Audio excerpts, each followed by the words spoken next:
દુનિયાની દરેક પ્રકારની હિંસા ઊભી થાય છે માણસના મનમાંથી જ.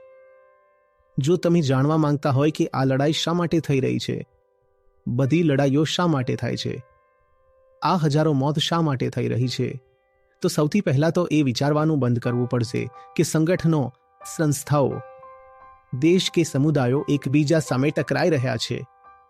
આ લડાઈ માણસ અને માણસ વચ્ચેની છે.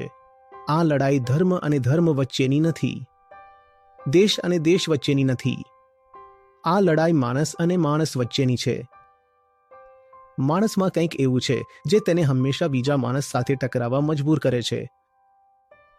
અને જ્યાં સુધી તમે આ સંઘર્ષને, દુનિયાના દરેક સંઘર્ષને માણસ અને માણસ વચ્ચેના ઝઘડા તરીકે નહીં જોવો, ત્યાં સુધી આવા સંઘર્ષો અટકવાના નથી. હિંસા તો ઉદ્ભવે છે માણસના મનમાંથી, અને તમે હિંસા ખતમ કરવા માંગો છો નીતિઓ બનાવીને. એ નીતિઓ બહારની છે.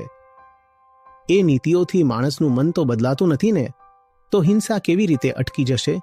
જ્યાં સુધી આપણે માણસનું મન નહીં બદલીએ ને, ત્યાં સુધી આવી મોટી મોટી લડાઈઓ આપણે જોતા રહીશું. માનવ જ એ તત્વ છે જ્યાંથી યુદ્ધ ઊભું થાય છે, જ્યાંથી હિંસા ઊભી થાય છે, અને એ માનવની અંદર જ એ યુદ્ધ અને હિંસાને શાંત પણ કરી શકાય છે, બીજે ક્યાંય નહીં.